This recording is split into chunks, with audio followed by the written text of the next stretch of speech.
नमस्कार दोस्तों, स्वागत है आपका एजुकेशन पॉइंट हरिद्वार में। और आज हम पढ़ने जाएंगे इंडस वैली सिविलाइजेशन यानी कि सिंधु घाटी सभ्यता। और आज हम देखेंगे कि जो परीक्षाओं में मेनली जो क्वेश्चन आते हैं इंडस वैली सिविलाइजेशन से किस टाइप के आते हैं।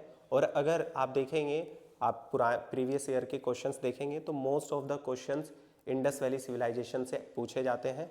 तो वही आज हम मेन टॉपिक स्टार्ट करने वाले हैं। चलिए फिर देखते हैं इंडस वैली सिविलाइजेशन। तो अगर मैं हिस्ट्री की बात करूं, इतिहास की बात करूं, तो हमने सोर्सेस के आधार पे यानी कि स्रोतों के आधार पे इतिहास को 3 पार्ट्स में डिवाइड किया है, 3 भाग में डिवाइड किया है। जहां सिर्फ हमें ऐसे एविडेंसेस मिले हैं जो कि आर्कियोलॉजिकल एविडेंसेस हैं, यानी कि कोई भी रिटर्न सोर्स नहीं मिला है। उस पार्ट को हमने प्री हिस्टोरिक पीरियड में कंसीडर किया है, यानी कि प्राग ऐतिहासिक काल में कंसीडर किया है, जहां पर लेखन कला नहीं थी, यानी कि कोई भी रिटर्न एविडेंस नहीं मिले हैं, सिर्फ क्या मिले हैं, आर्कियोलॉजिकल एविडेंसेस मिले हैं। उसके बाद अगर हम देखें कि जहां पर लिखित प्रमाण मिले हैं, यानी कि लिखित सोर्सेज मिले हैं, लेकिन हम उसको पढ़ नहीं पाए हैं, हम उसको समझ नहीं पाए हैं, तो उनको जो है इसमें रखा है हमने प्रोटो हिस्टोरिकल पीरियड में। यानी कि अगर हम देखें प्रोटो हिस्टोरिकल पीरियड वो पीरियड है जिस टाइम का लिखित प्रमाण हमें मिल गया है, पर हम उसको समझ नहीं पा रहे हैं कि क्या लिखा है क्या नहीं लिखा है। और उसके बाद जहां से हमें लिखित प्रमाण मिल रहे हैं, यानी कि लिखित साक्ष्य मिल रहे हैं, उस सब को हमने किस में रखा है, हिस्टोरिकल पीरियड में रखा है। इससे पहले अगर हम देखें तो मैंने आपको प्री हिस्टोरिक पीरियड के ऊपर एक क्लास ऑलरेडी दे दी है। यदि आपने नहीं देखी है तो पहले आप उसे देख लें, ठीक है।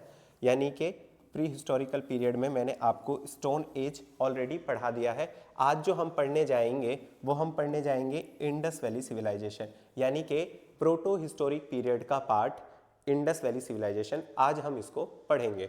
चलिए तो देखते हैं, थोड़ा सा प्री हिस्टोरिक पीरियड का भी देख लेते हैं मेन फैक्ट। अगर हम देखें कि प्री हिस्टोरिक पीरियड में क्या था, तो प्री हिस्टोरिक यानी कि स्टोन एज जो था उसको हमने 3 पार्ट में करके पढ़ा था। ये पार्ट्स हम इसलिए भी करते हैं क्योंकि हम देखेंगे कि हिस्ट्री जो है बहुत ही वाइड सब्जेक्ट है, बहुत बड़ा सब्जेक्ट है, ठीक है। इसलिए उसको हम पार्टीशन करके पढ़ते हैं ताकि हम उसको अच्छे से पढ़ पाएँ, अच्छे से समझ पाएँ, ठीक है। तो अगर देखा हमने कि स्टोन एज को हमने 3 पार्ट्स में डिवाइड किया। पहला था पूरा पाषाण काल, दूसरा था मध्य पाषाण काल, तीसरा था नव पाषाण काल। पूरा पाषाण काल देखेंगे तो इसको स्टोन एज बोलते हैं या फिर इसको आइस एज भी बोलते हैं। यानी कि जब मानव जो है विकास की तरफ चल रहा था, है ना, हेमो इरेक्टिस प्रजाति का था, उसके बाद होमो सेपियंस प्रजाति का हो गया। तो वो वाला जितना भी पीरियड है वो सारा हम किस में पढ़ते हैं, पिलियोलिथिक एज में पढ़ते हैं, यानी कि पूरा पाषाण काल में पढ़ते हैं। इस काल में क्या कर रहा था मानव, तो इस काल में जो मानव जो है वो आखेटक संग्राहक था।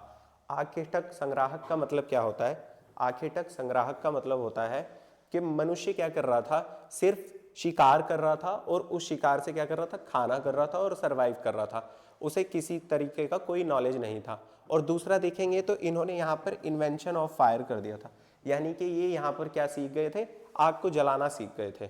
उसके बाद जो मध्य पाषाण काल है ना, जो मध्य मीजोलिथिक एज है, इसमें हम देखेंगे ये जो है ये संक्रमण काल बोलते हैं इसको, संक्रमण काल, है ना, संक्रमण काल। संक्रमण काल क्यों बोलते हैं, संक्रमण काल का मतलब ये होता है इस टाइम पे क्या हो रहा था, ये लोग ना प्रोग्रेस कर रहे थे, है ना, अपने आप को ट्रांसफर कर रहे थे, चीजें बदल रहे थे। जैसे इन्होंने बहुत सारी चीजें सीखी उस टाइम पे कि क्या करेंगे, फूड को अगर हम शिकार कर रहे हैं तो उसको कैसे हम अपने पास कंजर्व करेंगे, इकट्ठा करेंगे, और कैसे हम एग्रीकल्चर करेंगे, ये सारी चीज़ें वो सीख रहे थे इस वाले पीरियड में। इसीलिए हम इसको क्या बोलते हैं, संक्रमण काल बोलते हैं। उसके बाद देखेंगे तो उसके बाद हम नवपाषाण काल पढ़ते हैं। नवपाषाण काल यानी कि न्यूलिथिक एज, ठीक है। इसमें क्या हो रहा था, इसमें इन्होंने इन्वेंशन ऑफ व्हील यानी कि पहिए का आविष्कार कर दिया था, ठीक है। जैसे ही मानव ने पहिए का आविष्कार किया, ठीक है, तो उससे क्या हो गया, उससे जो वो इधर से उधर जो मूव कर रहे थे ना, उसमें उनको बहुत हेल्प मिली। यानी कि अगर वो बहुत सारा सामान अगर इधर से किसी दूसरी जगह शिफ्ट कर रहे हैं तो उसमें क्या हुआ, जब इन्होंने व्हील का इन्वेंशन कर दिया, तो बैलगाड़ी बना ली इन्होंने और उससे बहुत सारा सामान एक बार में एक जगह से दूसरी जगह ट्रांसफर कर रहे थे। तो क्या हो गया, ये प्रोग्रेस हो रहा है, यानी कि यहाँ पर इतना प्रोग्रेस नहीं किया है इन्होंने। और अगर हम न्यूलिथिक एज में देखेंगे तो इन्होंने क्या कर लिया, प्रोग्रेस कर लिया। उसके बाद इन्होंने कृषि का आविष्कार कर लिया, यानी कि एग्रीकल्चर का इन्वेंशन कर लिया है। इन्वेंशन का मतलब ये है कि अब ये सीख गए हैं कि एग्रीकल्चर कैसे करते हैं। मतलब इन्होंने ये सीख लिया है कि क्या करना है, कुछ बीज लेने हैं, उनको कहीं पर बो देना है, उसमें पानी डालना है, कुछ टाइम बाद वो क्या हो जाएगा, सींच जाएगा और फल देने लग जाएगा या पत्ते देने लग जाएगा। और अब हमें जंगल में जाने की जरूरत नहीं है, शिकार करने की जरूरत नहीं है। तो इन्होंने एग्रीकल्चर सीख लिया, ठीक है। उसके बाद इन्होंने यहाँ पर परमानेंट रेसिडेंस भी सीख लिया। परमानेंट रेसिडेंस का मतलब है पहले समय पे जब हम देखेंगे कि पूरा पाषाण काल में इन लोगों का कोई भी परमानेंट रेसिडेंस नहीं था, स्थायी निवास नहीं था। इसका मतलब ये है कि ये लोग क्या कर रहे थे, जंगल में इधर से उधर भटकते रहते थे और शिकार करते थे और कहीं और चले जाते थे, शिकार की तलाश में घूमते रहते थे। कहीं पे अगर बारिश का टाइम होता था तो किसी केव्स में जाके छुप जाते थे, है ना। और नदी किनारे ज्यादा ये लोग रहते थे क्योंकि वहां पानी था। तो ऐसी चीजें थी। पर जब इन्होंने एग्रीकल्चर सीख लिया है, इन्हें पता चल गया है कि हमें शिकार के लिए जंगल में नहीं भटकने जाना पड़ेगा, ठीक है। तो इन्होंने क्या करा, जहां ये एग्रीकल्चर थे वहीं पर इन्होंने झोपड़ी वोपड़ी बना लिया और वहीं पर इन्होंने परमानेंट सेटलमेंट कर लिया। उसके बाद देखेंगे हम कि ये पशुपालन भी सीख गए, है ना। ये क्या करते थे, बेसिकली जानवरों को मारते थे। तो इन्होंने देखा कि कुछ ऐसे जानवर हैं जो क्या है, हमसे लगाव लगाते हैं, यानी कि उनसे हमें कोई खतरा नहीं है, हमारे पास आ जाते हैं। तो इन्होंने उस टाइम क्या करा, उनको पालना स्टार्ट कर दिया, ठीक है। एनिमल हस्बेंड्री स्टार्ट कर दी। तो जो फर्स्ट एनिमल था वो डॉग ही था इनका, जो फर्स्ट पेट था डॉग था। डॉग इनके पास आया, उन्हें इनको कोई हार्म नहीं किया, तो इनको लगा ये तो हम पाल सकते हैं इसको, ये हमारी सेफ्टी भी करेगा। और जैसा हमें पता ही है डॉग बहुत लॉयल होता है ना। तो इस टाइप से न्यूलिथिक एज में हमने देख लिया है। तो ये तो हमने ऑलरेडी पढ़ लिया है प्राग ऐतिहासिक काल का। आज हम क्या पढ़ने वाले हैं, आज हम पढ़ने वाले आद्य प्राग ऐतिहासिक काल, ठीक है, इंडस वैली सिविलाइजेशन, ये पढ़ने वाले हैं, ठीक है। तो मेनली यही पढ़ेंगे। अब इंडस वैली सिविलाइजेशन क्या है, इसको हड़प्पा सभ्यता भी बोलते हैं, सैंधव सभ्यता भी बोलते हैं और सिंधु सभ्यता भी बोलते हैं। कई सारे नामों से इसको हम क्या करते हैं, पुकारते हैं, जानते हैं, ठीक है।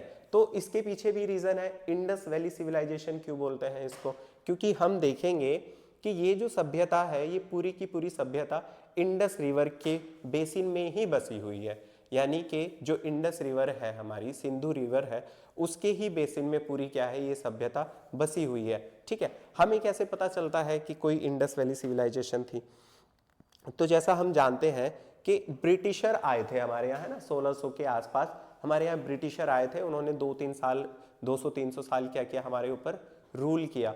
तो उस बीच में जब वो डेवलपमेंट कर रहे थे, है ना, यानी कि हमारे इंडिया को डेवलप कर रहे थे, रेलवे लाइन बिछा रहे थे, तो उन्होंने खुदाई का काम स्टार्ट किया, ठीक है।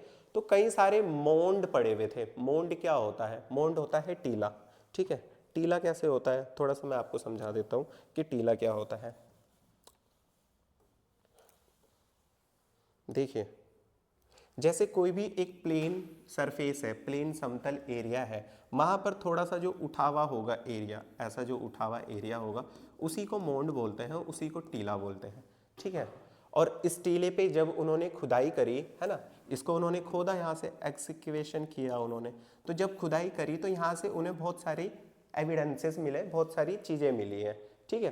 तो उन्होंने देखा कि यार यहाँ पर तो बहुत सारी चीज़ें मिल रही हैं। फिर उन्होंने इसको और अच्छे से खुदाई करी, ऐसे करके लैंडस्केप में करके। तो जब इन्होंने खुदाई करी तो यहाँ से इन्हें पूरी की पूरी एक सिटी मिल गई, है ना, पुराने पुराने घर मिल गए, घर के स्ट्रक्चर्स मिल गए, बहुत सारी चीज़ें मिल गई। तो इन्होंने क्या कहा कि यार ये तो कोई सिविलाइजेशन है, यानी कि यहाँ पे कुछ लोग रहते थे और जो ये बहुत लंबे पीरियड के बाद ढक गया है ये, ठीक है। तो ऐसे करके इन्होंने क्या खोजा, इंडस वैली सिविलाइजेशन खोज दी, यानी कि सिंधु घाटी सभ्यता का पता लगा, ठीक है। तो अब देखेंगे हम, एक और बात है कि अब हमें पता कैसे चला कि इसका टाइमलाइन कैसे पता चला। तो मोस्ट ऑफ द जो बुक्स है अलग अलग टाइमलाइन बताती है। हम मेनली जो कंसिडर करेंगे, हम 33,000 BC से 3,300 BC से इसको मेनली 17 बीसी तक क्या करते हैं, मानते हैं कि ये पीरियड था इंडस वैली सिविलाइजेशन का। ठीक है, अलग अलग बुक में अलग अलग बता रखा है, तो इसका कोई हम वो नहीं लगा सकते हैं, क्योंकि एक आइडिया ही लगाया है ना। एक C14 करके एक टेक्निक होती है ना, कार्बन डेटिंग सिस्टम भी बोलते हैं इसको। इस टेक्निक के थ्रू पता लगाया है कि वो कितना पुराना है। ठीक है, तो अलग अलग जगह अलग अलग आपको डेट मिल जाएगी। डेट से कभी इसमें क्वेश्चन पूछा नहीं जाता है। उसके बाद आगे चलते हैं। अब देखो, जैसे इंडस वैली सिविलाइजेशन है, तो उस टाइम पीरियड में जब इंडस वैली सिविलाइजेशन थी यहाँ पर, उस टाइम पीरियड में क्या दुनिया में और भी कहीं सिविलाइजेशन थी? तो हाँ, और भी अनेक सिविलाइजेशन थी। हम देखेंगे कि इंडस वैली के अलावा, है ना, इंडस वैली के अलावा और भी मेसोपोटामिया में एक सिविलाइजेशन एग्जिस्ट कर रही थी उस टाइम पीरियड में। वहीं पर देखेंगे चाइना में एक सिविलाइजेशन थी।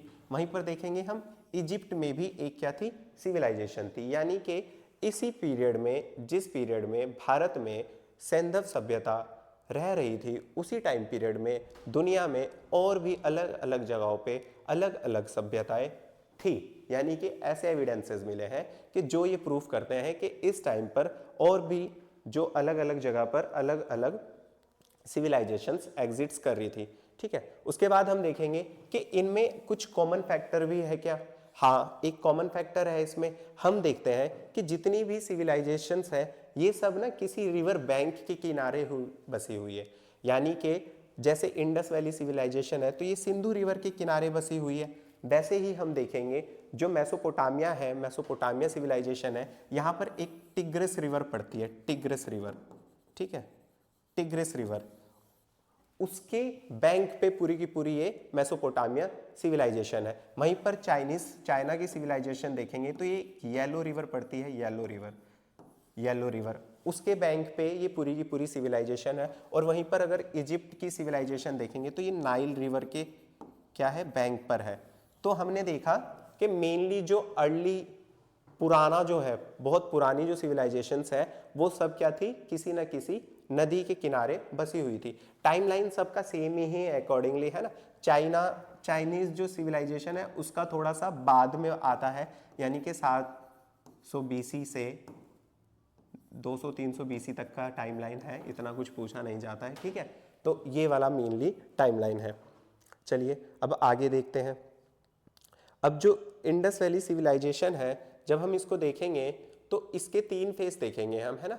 इंडस वैली सिविलाइजेशन के भी 3 फेज देखते हैं। ठीक है, यानी कि ऐसे एक मैं आपको थोड़ा सा समझा देता हूँ, उसके बाद हम क्लास अच्छे से स्टार्ट कर देंगे। ठीक है, तो एक फेज ये है, ठीक है, एक फेज ये है और एक फेज ये है। ठीक है, इसको हम मान लेते हैं, टाइमलाइन में यहाँ लिख देता हूँ 1700 BC से 1400 BC तक। ठीक है, ये 3300 BC से, ठीक है, और ये 290 BC से। ठीक है, यानी कि इसको हम क्या करते हैं, इसको हम 3 पार्ट्स में डिवाइड कर देते हैं। जैसे अगर हम देखेंगे 3300 BC से लेके 2900 BC तक जो हम देखेंगे, इसको हम अर्ली वैदिक बोलते हैं, अर्ली हड़प्पा बोलते हैं, अर्ली हड़प्पा। ठीक है, यानी कि अर्ली हड़प्पा, प्री हड़प्पा भी बोलते हैं इसको अर्ली हड़प्पा क्यों बोलते हैं? तो हम ऐसा मानते हैं कि इस समय क्या हो रहा था, इस समय जो भी हड़प्पन सिविलाइजेशन के लोग थे वो क्या कर रहे थे, वो शुरुआत कर रहे थे चीज़ों का, है ना, डेवलपमेंट की तरफ शुरुआत कर रहे थे, वो सीख रहे थे चीज़ें। ठीक है, इसको जो बोलते हैं हम, इसको मैच्योर बोलते हैं, मैच्योर फेज, है ना, मैच्योर फेज। ठीक है, मैच्योर फेज मतलब कि इस टाइम जो है, यानी कि अगर हम टाइमलाइन पीरियड देखेंगे तो 2900 BC से लेके 1700 BC तक, 1700 BC तक, ये क्या थे, मैच्योर सिविलाइजेशन थी। यानी कि इस टाइम यहाँ पर बहुत सारी चीज़ें अच्छी चल रही थी। और 1700 BC से 1400 BC तक देखेंगे तो ये जो थी, ये डिक्लाइन पीरियड था, है ना, यहाँ लिख देता हूँ मैं, ये वाला जो था ये डिक्लाइन पीरियड था। यानी कि शुरुआत हुई, है ना, हड़प्पा, अर्ली हड़प्पा सिविलाइजेशन की शुरुआत हुई इस पीरियड में। ये शुरुआत कर रहे हैं, ये चीज़ों को सीख रहे हैं। क्या सीख रहे होंगे यहाँ पर? एग्रीकल्चर सीख रहे होंगे कि एग्रीकल्चर कैसे करते हैं। ठीक है, अच्छा एग्रीकल्चर कैसे करते हैं। ठीक है, उसके बाद यहाँ पर क्या सीख रहे होंगे, पोएट्री सीख रहे होंगे कि पॉटरी कैसे बनाते हैं। ठीक है।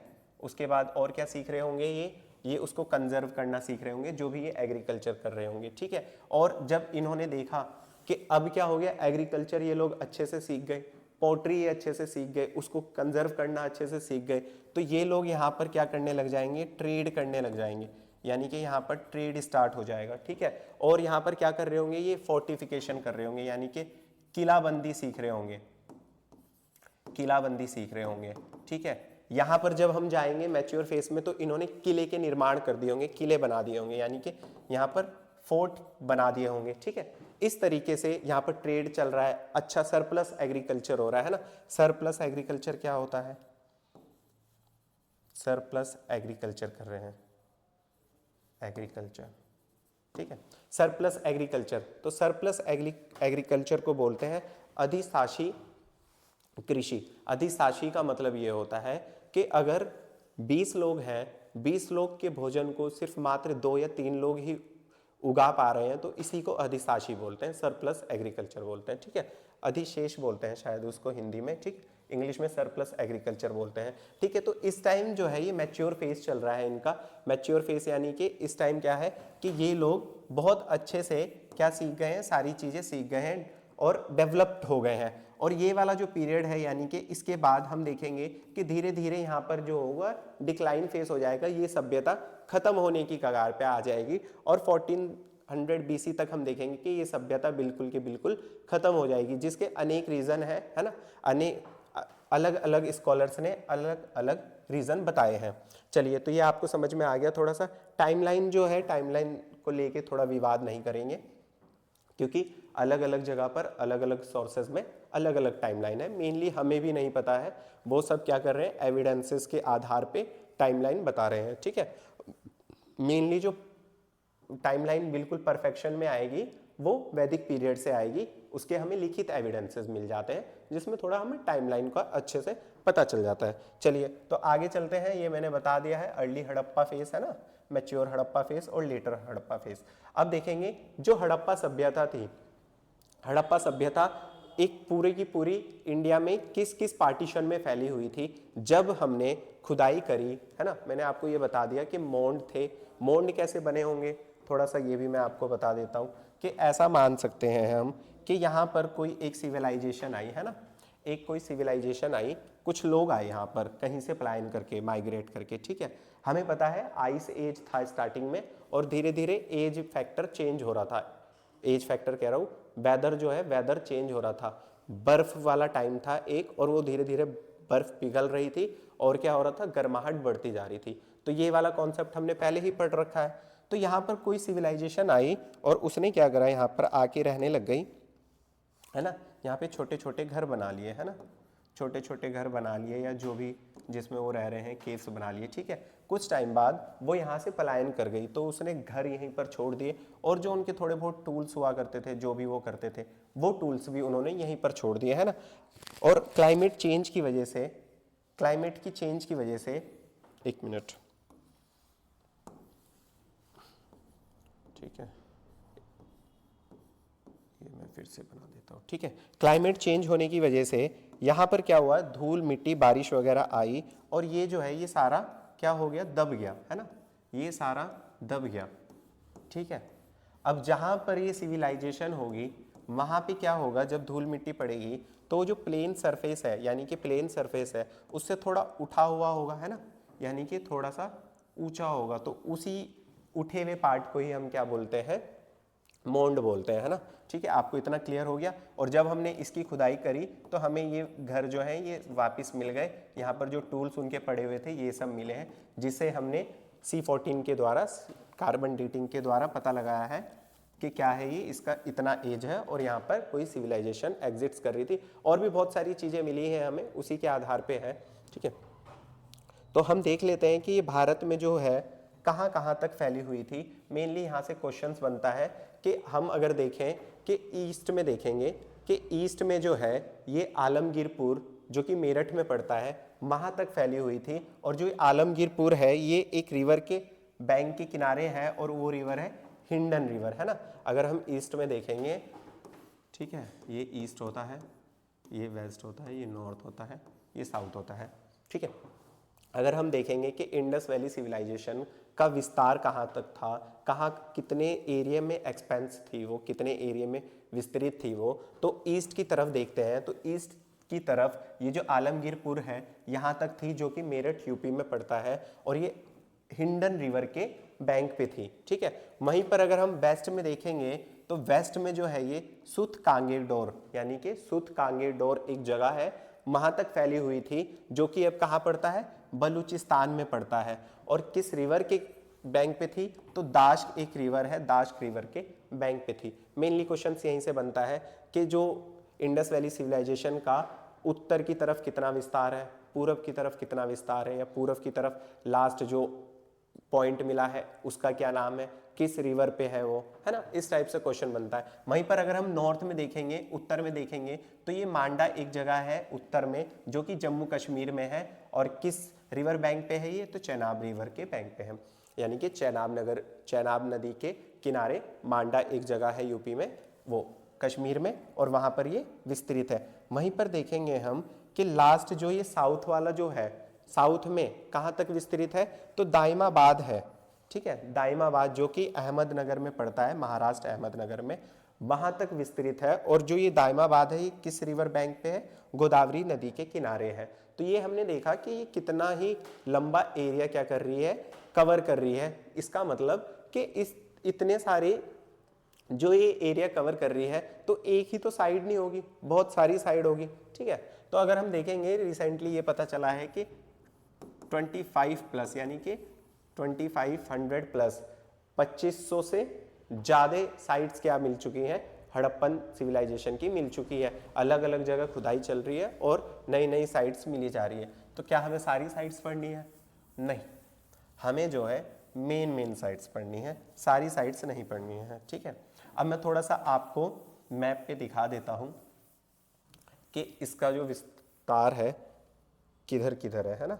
थोड़ा सा देख लेते हैं मैप में, उसके बाद हम आगे चलते हैं।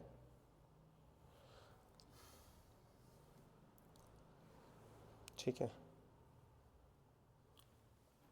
अब अगर हम यहाँ देखेंगे तो ये रामांडा है ना, ये इंडिया का मैप है। इंडिया का मैप आपको दिख रहा है, यहाँ से ये ऐसे है इंडिया का मैप। ठीक है, ये जो है ये इंडस रिवर है। ये लेट मी चेक वंस। ठीक है,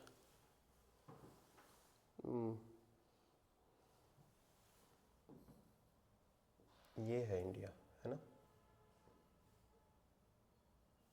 एक मिनट, ये जा रही है ना, ये तो रिवर है, मैं गलत बना रहा हूँ, एक मिनट बस। ये है, ठीक है, अब मिल गया। ठीक है, तो ये इंडिया है। तो हमने यहाँ पर देखा जो मांडा जो है ये कहाँ पड़ रहा है, जम्मू कश्मीर में पड़ रहा है, यानी कि उत्तर वाला जो बिंदु है, उत्तर का जो लास्ट बिंदु है वो क्या है, मांडा है। उसके बाद हम अगर इधर देखेंगे, पश्चिम में देखेंगे, तो सुतकांगडोर है ना, सुतकांगडोर जो है ये पड़ रहा है पश्चिम में। ठीक है, दाश्क रिवर के किनारे पर। और वहीं पर अगर हम यहाँ पर देखेंगे तो जोधपुर, यमुना,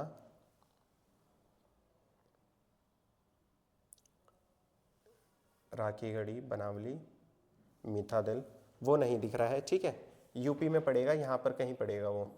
ठीक है, उसके बाद अगर हम साउथ में देखेंगे तो साउथ वाला भी नहीं है इस मैप में, ये मैप दूसरा ही लगाना पड़ेगा।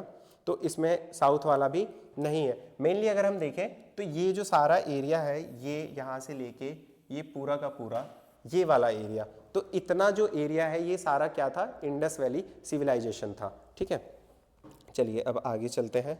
तो अब हम देखेंगे इंडस वैली सिविलाइजेशन जो है इसका हमने एक्सपेंड देख लिया। मेनली इसकी जब खोज हुई थी शुरुआत में, तो सबसे पहले जो खोज हुई थी वो हड़प्पा की हुई थी, हड़प्पा जगह की हुई थी, इसीलिए इसको हम हड़प्पा सिविलाइजेशन भी बोलते हैं। ठीक है, तो किसने करी थी, क्वेश्चन ऐसा बनता है कि हड़प्पा की खोज जो करी थी किसने करी थी, तो हमें पता है कि हड़प्पा की खोज दयाराम साहनी द्वारा की गई थी। और कब की गई थी, 1921 में। और ये जो है रावी रिवर के बैंक पे है, यानी कि रावी नदी के बैंक पर स्थित है क्या, हड़प्पा।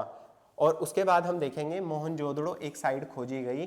ठीक है, जो कि 1922 में खोजी गई। किसके द्वारा खोजी गई, RD बैनर्जी के द्वारा खोजी गई। और ये जो है इंडस रिवर पे है, जो कि कहाँ पड़ता है, अभी सिंध में पड़ता है। ठीक है, इसकी अगर वर्तमान लोकेशन देखेंगे तो वो सिंध में है। ठीक है, वहीं पर अगर रोपड़ देखेंगे, रोपड़, ठीक है, ये 1953 में खोजी गई YD शर्मा यानी कि यज्ञदत्त शर्मा ने खोजी। और ये किस रिवर पे है, सतलज रिवर पे है। मेनली यही पूछा जाता है कि रोपड़ किस रिवर पे है, तो सतलज रिवर पे है। किसके द्वारा खोजी गई, तो YD शर्मा के द्वारा खोजी गई। ठीक है, वहीं पर लोथल एक साइड है। ठीक है, लोथल जो है ये भोगवा रिवर पे है और ये SR राव के द्वारा खोजी गई 1957 में। उसके बाद देखेंगे कालीबंगा एक साइड है जो कि घग्गर रिवर के बैंक पर है और ये बीबी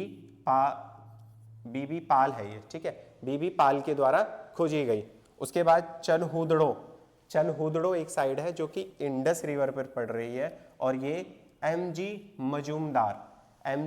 मजूमदार के द्वारा खोजी गई है। उसके बाद देखेंगे आलमगीरपुर है एक साइड, ठीक है, जो कि YD शर्मा यज्ञदत्त शर्मा ने खोजी है और 1974 में खोजी गई है, जो कि कहाँ है, हिंडन रिवर के बैंक पर है। उसके बाद सुत कांगडोर है ना, सुत कांगडोर जो हमने देखा था ईस्ट वेस्ट में, जो लास्ट वाला पॉइंट था, दास्ट रिवर के बैंक पर था और ये किसने खोजी है, ऑरेल स्टीन ने खोजी है, ऑरेल स्टीन। ठीक है, और अभी कहाँ पड़ता है ये, बलूचिस्तान में और 1931 में इसकी खोज की गई है। वहीं पर बनावली एक साइड है। ठीक है, ये भी घग्गर रिवर के बैंक पर है। कहाँ पर है ये, हरियाणा में है। अभी RS बिस्ट द्वारा खोजी गई है 1974 में।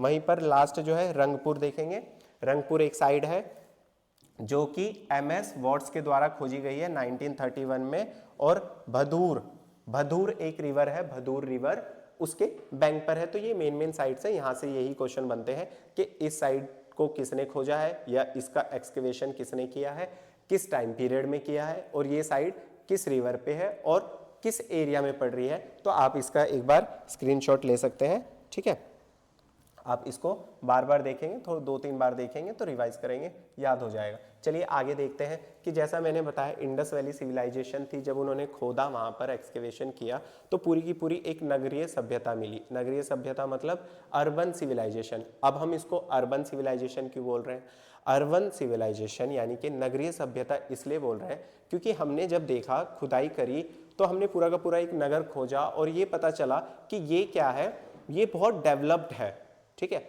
ये जो नगर है ये बहुत डेवलप्ड है। डेवलपमेंट का कैसे पता चला कि वहाँ का जो व्यवस्था थी, टाउन प्लानिंग थी, उसके बेसिस पे पता चल रहा है कि ये तो बिल्कुल शहर की तरह टाउन प्लानिंग कर रखी है। पूरे शहर की प्लानिंग ऐसे कर रखी है जैसे यहाँ पर शहरी लोग रह रहे हो, बहुत डेवलप्ड लोग रह रहे हो। ठीक है, तो हम थोड़ा सा टाउन प्लानिंग की बात करते हैं।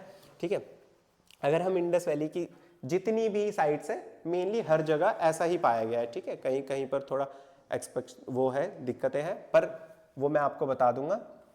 बाकी मेजर जो साइट्स हैं उन पे टाउन प्लानिंग एक जैसी ही है। तो अगर हम टाउन्स प्लानिंग देखेंगे तो वहाँ पे जो रेक्टेंगुलर ग्रिड पैटर्न से बनी हुई है। ठीक है, रेक्टेंगुलर ग्रिड पैटर्न क्या होता है, ग्रिड पैटर्न होता है कि जब इस टाइप से रोड्स आपस में एक दूसरे को 90 डिग्री पे क्या कर रही है, काट रही हो, तो उसी को बोलते हैं ग्रिड पैटर्न। यानी कि यहाँ पर जितनी भी टाउन्स पाए गए हैं इस सिविलाइजेशन में, वो किस पैटर्न में पाए गए हैं, ग्रिड पैटर्न में पाए गए हैं। ठीक है, with roads at right angles, यानी कि जो रोड है वो एक दूसरे को 90 डिग्री पे काट रही है।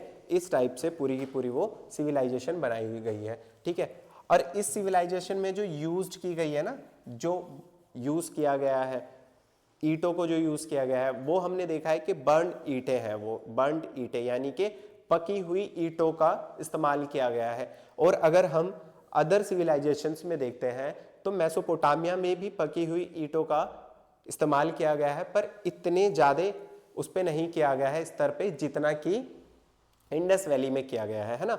मेसोपोटामिया में कच्ची ईंटें भी प्रयोग में की गई हैं, पक्की ईंटें भी, पर पक्की बहुत कम संख्या में है, ज़्यादा संख्या कहाँ पे है, इंडस वैली सिविलाइजेशन में है। ठीक है, उसके बाद देखेंगे कि ये जो ब्रिक्स थी, इसको जो ज्वाइन करते थे, मतलब अब जब बिल्डिंग बनाएंगे तो सीमेंट लगाते हैं ना बीच में, तो वो एक जिप्सम मोर्टर करके वस्तु होती है। आज के टाइम पे इसी को हम POP बोलते हैं ना, यानी कि उन लोगों ने पीओपी भी डेवलप कर ली थी, उसके थ्रू इसको बनाते थे, चिपकाते थे। ठीक है, ईंटों का भी अलग अलग अनुपात है, आप देख लीजिएगा एक बार। ठीक है, इसके कंटेम्प्री इजिप्ट में जो है ड्राइड ब्रिक्स यूज कर रहे थे, मैंने बताया ना, बस मेसोपोटामिया में ही क्या कर रहे थे,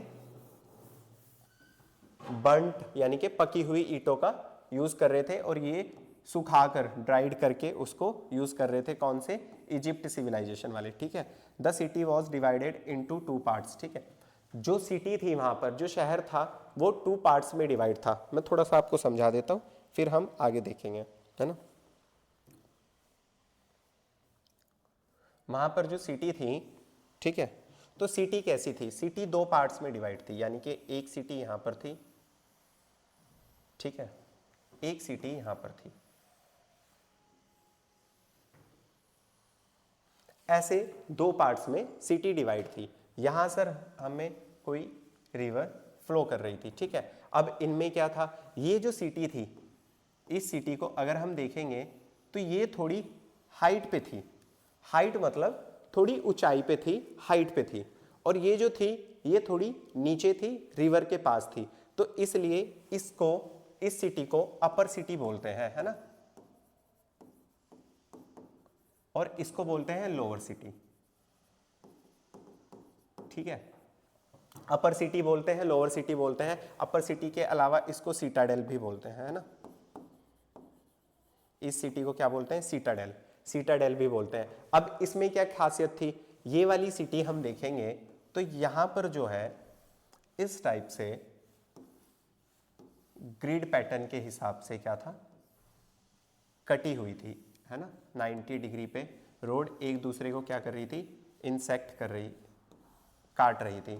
ठीक है, और ये रोड है, ये मेन रोड है, ये मेन रोड है। ठीक है, और यहाँ पर छोटे छोटे घर बने हुए थे, है ना, ऐसे ऐसे, ठीक है, छोटे छोटे घर बने हुए थे, सब में बने हुए थे। मैं ऐसे बना देता हूँ, ये आप समझ जाइएगा।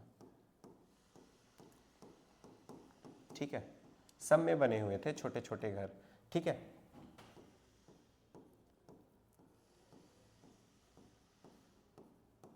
ठीक है, हम देखेंगे कि ये जो मेन रोड है ना, ये मेन रोड है, और जितने भी घर थे, जितने भी इस एरिया में घर हुआ करते थे, उनका जो गेट था वो मेन रोड पे नहीं खुलता था, बल्कि यहाँ पर एक स्ट्रीट होती थी छोटी सी, उनका डोर उस स्ट्रीट की तरफ खुलता था। यानी कि यहाँ पे एक छोटी सी स्ट्रीट होती थी, उनका डोर जो था उस स्ट्रीट पे खुलता था, और ये जाके मेन रोड से कनेक्ट हो जाता था, और मेन रोड इस टाइप से जाती थी। ठीक है, इतना आपको समझ में आ गया कि इसी को बोलते हैं ग्रिड पैटर्न। ये क्या है, लोअर सिटी है। यहाँ पर हम देखेंगे कि घरों के जो आकार है वो अलग अलग शेप में पाए गए, कोई छोटा है, कोई बड़ा है। बहुत सारे घरों में क्या, प्राइवेट वॉल्स पाई गई हैं, कुएं पाए गए हैं, कि खुद के ही घर में कुआं उन्होंने खोद रखा था। उसके बाद और क्या पाया गया है, और यहाँ से ये पाया गया है कि जितने भी घर थे सब में जो था वेंटिलेटेड बाथरूम पाए गए हैं, यानी कि उन्होंने घर में ही बाथरूम बना रखा था, और वो वेंटिलेट था, यानी कि हवा आ जा सकती थी, ओपन टाइप करके इन्होंने बना रखा था। उसके बाद क्या देखेंगे, उसके बाद इन लोगों का जो ड्रेनेज सिस्टम था, जितना भी वेस्ट पानी आता था वो रोड के किनारे ही, इस रोड के किनारे ही नाली बनी हुई थी, और वो नाली जो थी वो ढकी हुई थी। ठीक है, वो नाली जो थी वो ढकी हुई थी, उन पे स्लेब ढक रखी थी। स्लेब क्यों ढक रखी थी, स्लेब ऐसे ढक रखी थी कि जब वो ड्रेनेज सिस्टम ब्लॉक हो जाएगा, है ना, पानी रुक जाएगा, तो उसको हटा के वो उसको क्लीन कर ले, और क्लीन करके उसको वापस वहीं पे ढक दे। यानी कि कितने डेवलप्ड लोग थे यहाँ पे, है ना, कितना अच्छा थॉट प्रोसेस था उनका, कि उन्होंने ऐसे मेन रोड बना रखी थी। ठीक है, अपने घर बना रखे थे, घरों के जो मेन डोर्स थे वो कहाँ खुल रहे थे, वो स्ट्रीट में खुल रहे थे, वो स्ट्रीट जाके कनेक्ट हो रही थी कहाँ पर, मेन रोड पर। और वैसे ही इन्होंने अपना जो वाटर है, घर का जितना भी वेस्टेज पानी है, उसको ये नाली जो है, रोड के किनारे किनारे नाली जा रही थी, और उसको ढक के रखा हुआ था, और वो उन्होंने इस टाइप से सिस्टम बना रखा था। ठीक है, तो ये हो गया है लोअर सिटी। और लोअर सिटी के बारे में बात करते हैं तो मेनली हम देखेंगे, ये जो लोअर सिटी है, यहाँ पर जो लोग रहते थे वो मेनली लेबर क्लास रहती थी।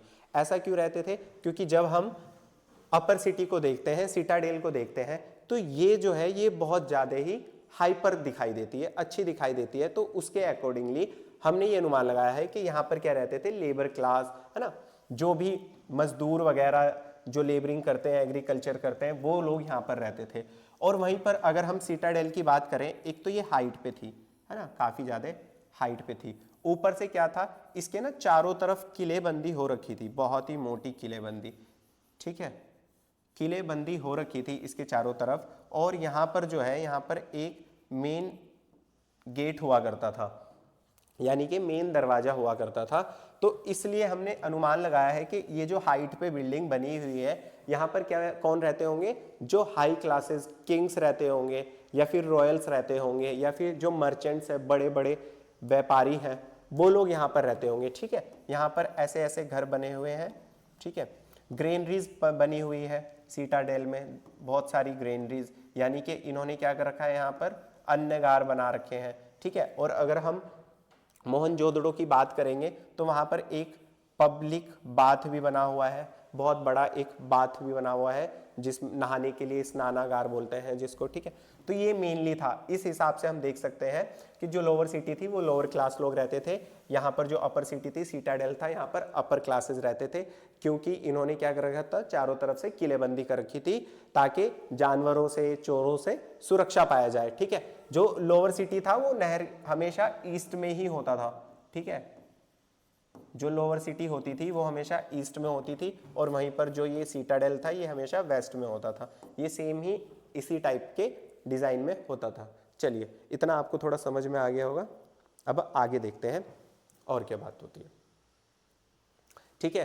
तो हमने देखा कि जो सिटी थी वो दो पार्ट्स में डिवाइडेड थी, है ना, 2 पार्ट्स में डिवाइडेड थी। जो अपर सिटी थी, अपर सिटी, उसको सिटाडेल बोलते हैं, और जो लोअर सिटी थी वो लोअर टाउन के नाम से जाना जाता है ना, लोअर सिटाडेल भी बोल सकते हैं, ठीक है। ये जो थे ये वर्किंग क्लास क्वार्टर्स थे, यानी कि जो यहाँ पर वर्किंग जो होते हैं लोग, उनके लिए क्वार्टर बने हुए थे, एक घर, 2 घर ऐसे बना हुआ था, ठीक है।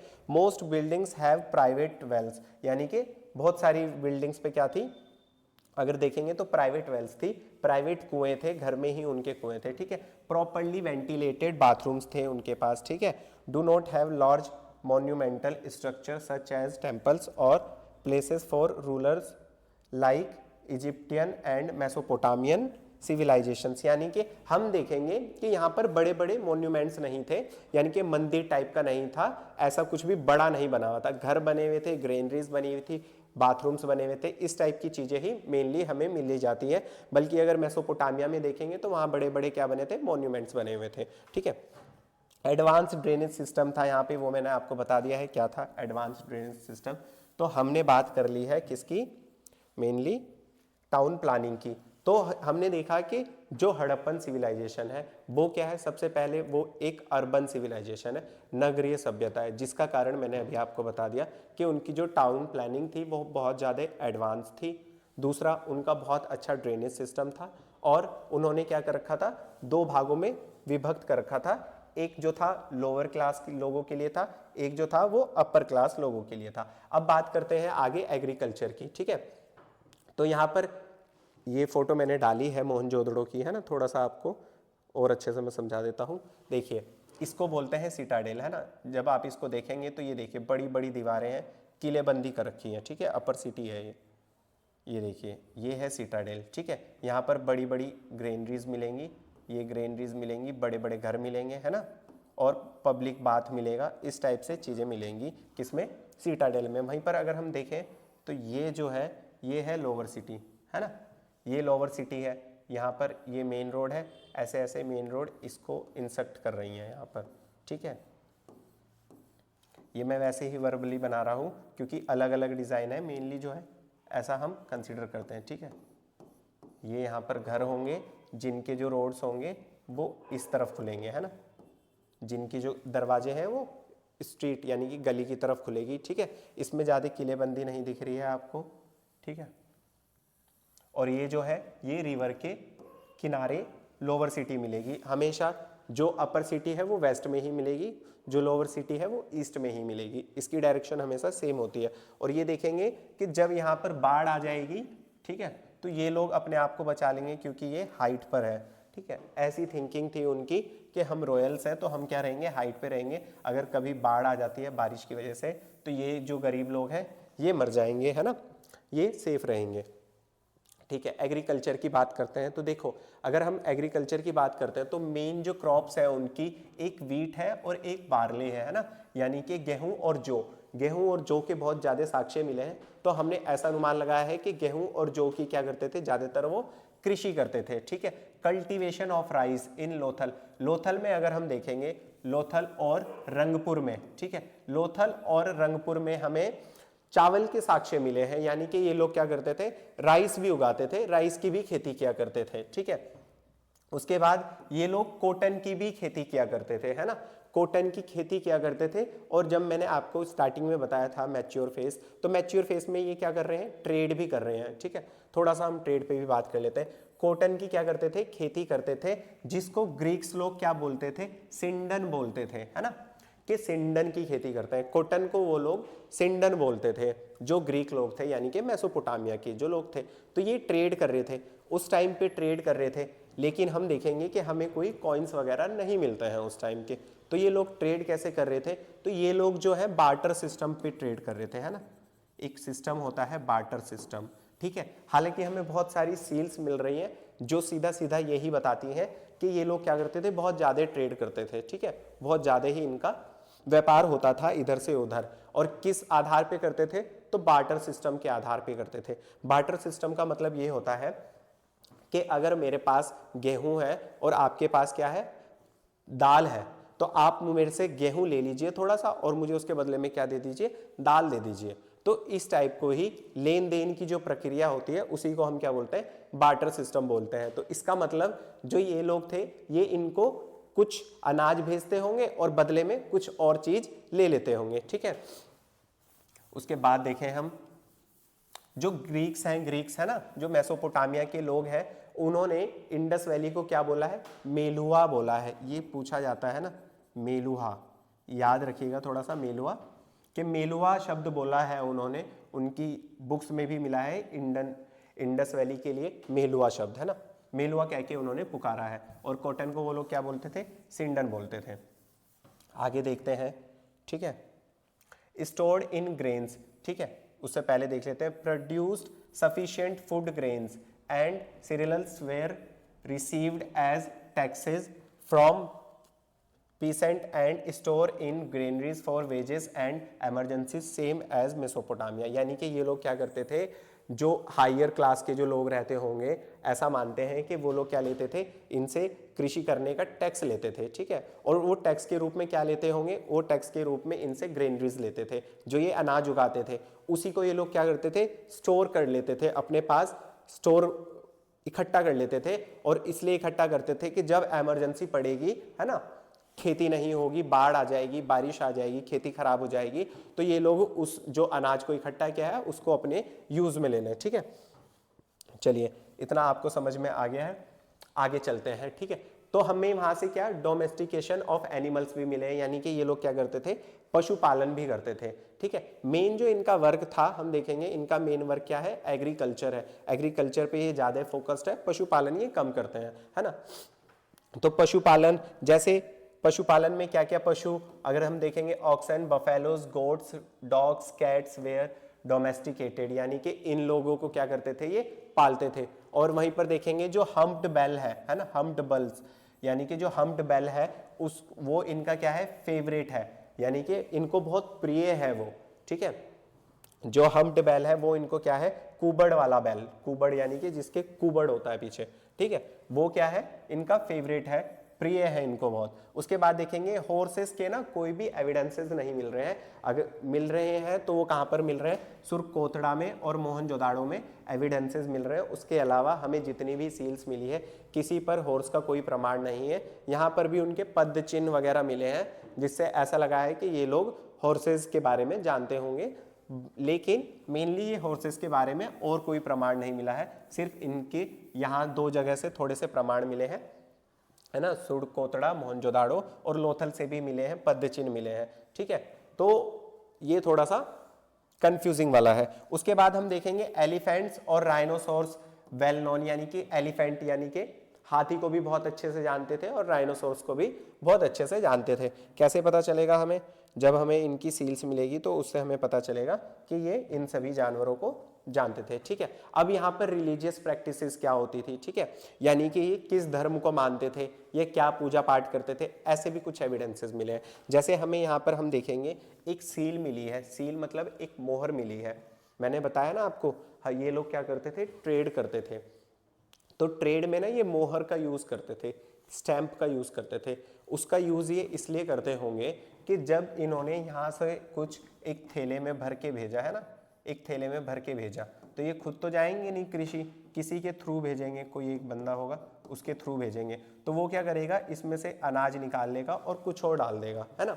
तो मेसोपोटामिया में जो है खाली कट्टे में कुछ और भर के दे देगा, अनाज ही अपने पास सेव कर लेगा। तो ये लोग क्या करते थे, ये इसके ऊपर एक सील लगा देते थे अपनी, ठीक है, सील लगा देते थे और उस सील को मेसोपोटामिया में ही खोली जाती थी, जिससे पता चल जाता था कि इसके अंदर कोई भी चीजें परिवर्तन नहीं की गई हैं। तो ऐसा ये सील यूज करते थे, बहुत सारी सील यूज करते थे, ठीक है। ये जो लैंग्वेज यूज करते थे उस लैंग्वेज को बोलते हैं पिक्टोग्राफी लैंग्वेज, है ना, पिक्टोग्राफी, ठीक है। यानी कि उस सील पे जो बनी हुई है वो हम बस पढ़ नहीं पाए हैं, वो क्या है, भाव चित्रात्मक लिपि मानते हैं हम उसको, क्योंकि अभी तक हम उसको डेसिफाइड नहीं कर पाए हैं कि क्या लिखा हुआ है क्या नहीं लिखा हुआ है। तो ये लोग एजुकेटेड भी थे, ठीक है, इंडस वैली सिविलाइजेशन के जो लोग थे ये एजुकेटेड थे काफी ही, ठीक। उसके बाद देखेंगे एक क्या मिला है, मेल देवता का चित्र मिला है, जिसको क्या बोल रहे हैं, पशुपति बोल रहे हैं, ठीक है। पशुपति का सील मिला है, एक ऐसी सील मिली है, मोहर मिली है, जिस पर एक मेल देवता बैठे हुए हैं। मेल देवता कैसे बैठे हुए हैं, वो योग की मुद्रा में बैठे हुए हैं, ठीक है। अगर हम उन्हें देखेंगे, एक पैर के ऊपर दूसरा पैर और ऐसे करके बैठे हुए हैं, उन्होंने मुकुट लगा रखा है बड़ा सा, है ना, वो मैं भी आपको दिखा भी दूंगा। तो उसको जो है ये लोग प्रोटो शिवा के रूप में मान रहे हैं, यानी कि जो शंकर भगवान है उनका स्टार्टिंग वाला रूप, है ना, यानी कि स्टार्टिंग वाला फेज प्रोटो शिवा, ठीक है। और सर जॉन मार्शल जो है वो उसको रुद्रा, यानी कि योगी को किससे कंपेयर कर रहे हैं, रुद्रा से लिंक कर रहे हैं कि ये क्या है, रुद्र है, रुद्र मतलब शिवा है, तो उन्होंने उसको शिवा से लिंक किया है, ठीक है। मैं भी आपको सील भी दिखा दूंगा वो। उसके बाद हम देखेंगे कि और क्या मिला है, फैलस मिला है, फैलस यानी कि लिंग, लिंग की वर्शिप करते थे ये लोग, है ना, योनि वर्शिप भी करते थे, ऐसा एविडेंसेस मिले हैं, ऐसे लिंक करके उन्होंने बना रखा है, कुछ एविडेंसेस मिले हैं, यानी कि ये लोग शिव भगवान को ही मानते थे, है ना, शिवलिंग पूजते हैं ना हम लोग, वही, ठीक है। अगर चीफ देखेंगे, चीफ फीमेल यानी कि जो मुख्य, जो इनकी चीफ जो फीमेल देवी थी वो कौन थी, वो मदर गॉडेस थी, ठीक है, मदर गॉडेस के मिले हैं बहुत सारे। उसके अलावा हम यहाँ पर देखेंगे स्वास्तिक के चिन्ह भी मिले हैं, है ना, स्वास्तिक के भी चिन्ह मिले हैं, मैंने गलत बना दिया शायद, अब ठीक है, ठीक है, स्वास्तिक के भी चिन्ह मिले हैं, स्वास्तिक की मोहर मिली है बहुत सारी, इसके अलावा, है ना, फीमेल डाइटी भी मिली है। देखेंगे वो जो थे वर्शिप करते थे किसकी, फायर की, यानी कि आग की पूजा करते थे। बहुत सारे हमें क्या मिलेंगे, अग्निकुंड मिलेंगे, अग्निकुंड से पता चलेगा कि ये आग को पूजते होंगे उस टाइम पे, ठीक है। और जो है ये लोग वर्शिप करते थे ट्रीज की, यानी कि पेड़ों की, नेचर की, है ना, पीपल ट्रीज की वर्शिप करते थे। उसके अलावा ये एनिमल्स की भी पूजा करते थे, जैसे यूनिकॉर्न की पूजा करते थे, हम्प्ड बैल जो इनको बहुत प्रिय था उसकी भी ये पूजा करते थे, ठीक है। Harappan believed in ghost and evil, यानी कि ये भूत प्रेत में भी क्या करते थे, बिलीव करते थे, भूत प्रेत को भी मानते थे ये उस टाइम पे कि भूत प्रेत भी होते हैं, ऐसा ये मानते थे, ठीक है। यानी कि बहुत सारे एम्यूलेट्स, ताबीज मिले हैं हमें, जो ये साक्ष्य हैं, ये एविडेंसेस बताते हैं कि क्या है, ये भूत प्रेत भी मानते होंगे, ऐसे ताबीज वगैरह इन्होंने बनाए थे। इन ताबीज को हम ऐसे भी मान सकते हैं कि वो क्या होंगे, उनकी आइडेंटिटी होगी, है ना, ताबीज के तौर पे उन्होंने आइडेंटिटी अपनी बना रखी होगी, उस पर बहुत सारी चित्र वित्र मिले हैं जो कि नहीं पढ़े गए हैं, ठीक है। चलिए आगे देखते हैं, धार्मिक प्रथाएं हमने देख ली, ठीक है। मैंने आपको बताया ना, ये देखिए ये है वो रुद्र शिवा, ठीक है, ये बैठे हैं। अगर हम नीचे देखेंगे तो यहाँ पे एक हिरन है, एक हिरन यहाँ पे है ना, 2 डियर है, यहाँ पर इन्होंने एलिफेंट बना रखा है, यहाँ पे इन्होंने टाइगर बना रखा है। इसका मतलब ये लोग बहुत अच्छे से परिचित थे एलिफेंट से, टाइगर से, ठीक है। ये इन्होंने यहाँ पर ये बना रखा है राइनासोर्स, और ये बना रखा है बेल, है ना, हम्प्ड बेल यानी कि कुबड़ वाला बेल बना रखा है, ठीक है। तो ये इनकी प्रोटोशिवा वाली मोहर है जिसको इन्होंने शिव से कंपेयर किया है, पशुपतिनाथ सील बोला गया है इसको, ठीक है। उसके अलावा ये जो है ये मदर गॉडेस, फर्टाइल गॉड भी बोलते हैं इनको, है ना, ये उल्टी है, शाकुंभरी देवी से इनकी क्या करी गई है, तुलना की गई है, ठीक है। शाकुंभरी देवी से इनकी क्या की गई है, तुलना की गई है कि ये मदर गॉडेस है। उसके अलावा देखेंगे बहुत सारे ऐसे ऐसे क्या मिले हैं, मोहर्स मिली हैं, सील्स मिली हैं, ठीक है, जिनके आधार पे हमने बहुत सारी चीज़ें बताई हैं। चलिए अब आगे देखेंगे। मेनली जितना मैंने आपको बताया ये मैंने थोड़ा सा इसलिए बताया आपको थोड़ा सा इंटरेस्ट आ जाए, है ना। ज़्यादातर क्वेश्चन जो है वो ऐसे नहीं पूछे जाते हैं, वो ये पूछे जाते हैं कि ये जो आप पशुपतिनाथ की सील बता रहे हो, ये पशुपतिनाथ की सील किस साइड से मिली है, कहाँ से एक्सकवेटेड की गई है ना, कि कहाँ से खोजी गई है, इस टाइप से क्वेश्चन बनते हैं। तो वो अभी मैं आपको साइड के साइड जब मैं कराऊंगा तो वो सारा मैं आपको बता दूंगा। अगर हम यहाँ की स्क्रिप्ट देखें तो मैंने आपको बता दिया पिक्टोग्राफिक स्क्रिप्ट है ना, हिंदी में इसको भाव चित्रात्मक बोलते हैं, जो कि अभी तक पढ़ी नहीं गई है, समझी नहीं गई है, ठीक है। सील्स देखेंगे तो मोस्ट ऑफ द जो सील्स है वो 2x2 स्क्वायर की है, ठीक है। ज्यादातर सीलें जो हैं वो स्क्वायर एंगल में मिली है, उसके अलावा रेक्टेंगल में भी मिली है ना, सर्कल में भी मिली है, हर शेप की मिली है, पर अधिकतर ज्यादातर किस में मिली है, स्क्वायर शेप में मिली है, ठीक है। अगर हम सील्स में देखेंगे तो उसमें किसी काऊ का क्या नहीं है, चित्र नहीं है, उसके अलावा उन्होंने बहुत सारे चित्र बनाए, बहुत सारे एनिमल्स के चित्र बनाए, ठीक है।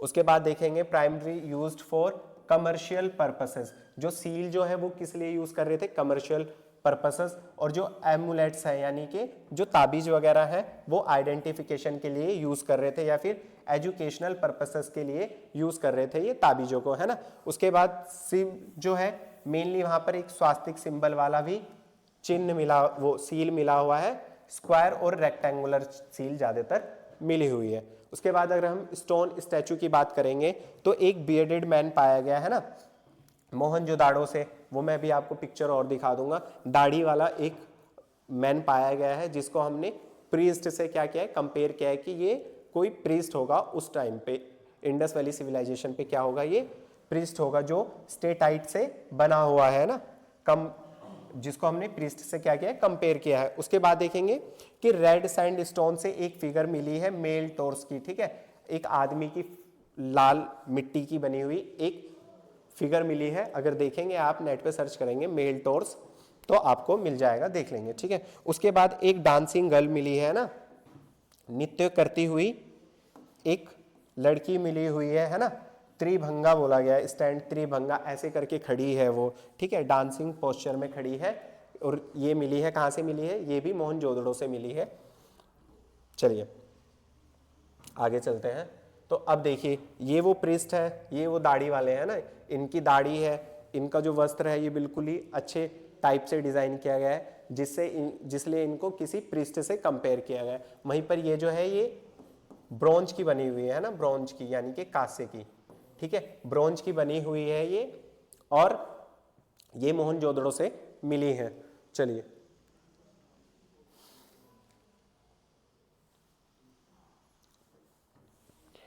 पॉटरी की बात करते हैं तो प्लेन पॉटरी बहुत कॉमन थी वहां पर, ठीक है। उसके अलावा जब ये मैच्योर हो गए थे, इन्होंने पॉटरी बनाना सीख लिया, तो इन्होंने क्या करना सीख लिया होगा, जब उसका ट्रेड होता है ना, ट्रेड किसी भी चीज का व्यापार होता है, तो पुरानी चीजों की जगह उसको अच्छा अच्छा डेवलप करके नई बना देते हैं, है ना। जैसे अगर कोई पॉटरी होगी तो अगर वो इस शेप में होगी पॉटरी, तो इन्होंने क्या किया होगा, इसको और अच्छे शेप में बना दिया होगा कि ऐसे सुराही के शेप में, ठीक है। और क्या होगा, जो प्लेन होगी उस पर इन्होंने कलर कर दिया होगा कि ज़्यादा से ज़्यादा मेरी बिके, तो अलग अलग मैं कलर कर देता हूँ, सजा देता हूँ। तो वैसे ही इन्हें रेड और ब्लैक पोट्री बहुत सारी पाई गई है, यानी कि काफ़ी अच्छा थॉट प्रोसेस था इनका, ऐसा हम कह सकते हैं, ठीक है। ये मेनली जो ट्रांसपोर्टेशन यानी कि जो ट्रेड के लिए ट्रांसपोर्टेशन का यूज करते होंगे आने जाने के लिए, तो बोट्स का यूज करते होंगे, है ना। लोथल से पता चलेगा हमें, अभी लोथल में डॉकयार्ड मिल जाएगा तो हमें पता चलेगा, ठीक है। उसके बाद बुलक कार्ट्स का भी यूज करते होंगे, बैलगाड़ी का यूज करते होंगे, ठीक है, ऐसे हमें पता चला है, ठीक है। एक्सचेंजेस जो करते थे ये बार्टर सिस्टम के थ्रू करते थे, मैंने आपको बता दिया है। इंपोर्ट करते थे, ये क्या क्या लेते होंगे बदले में, तो ये gold, silver, copper, tin, Z और स्टेटाइट, मतलब ये सारी चीज़ें क्या लेते होंगे, बार्टर सिस्टम के थ्रू लेते होंगे।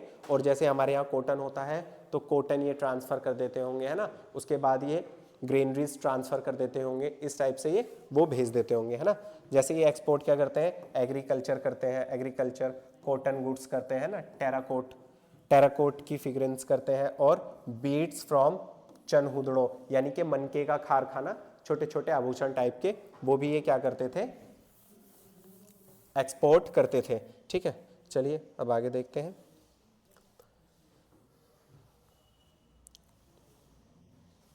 ठीक है, इतना मैंने आपको सारा स्ट्रक्चर बता दिया है कि मेनली क्या क्या स्ट्रक्चर से ये लोग कर रहे थे।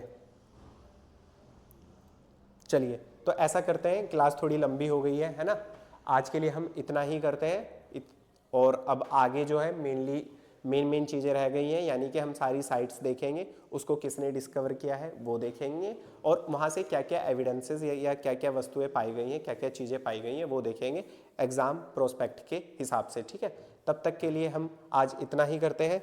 काफ़ी लंबी क्लास हो गई है, ज़्यादा लंबे टाइम तक पढ़ेंगे तो बोरिंग हो जाएगी, है ना, ये मैं आपको नेक्स्ट क्लास में बता दूंगा। उसके अलावा एक इन्फॉर्मेशन आपके लिए कि हमारे यहाँ एजुकेशन पॉइंट हरिद्वार में नया बैच स्टार्ट हो गया है, जो कि दोनों मोड में है, ऑफलाइन भी है ऑनलाइन भी है। अगर आपको ज्वाइन करना है तो आप इस नंबर पे कांटेक्ट कर सकते हैं, या फिर हमारी एप्लीकेशन है एजुकेशन पॉइंट हरिद्वार के नाम से, प्ले स्टोर से आप उसको डाउनलोड कर सकते हैं और ये कोर्स परचेज कर सकते हैं।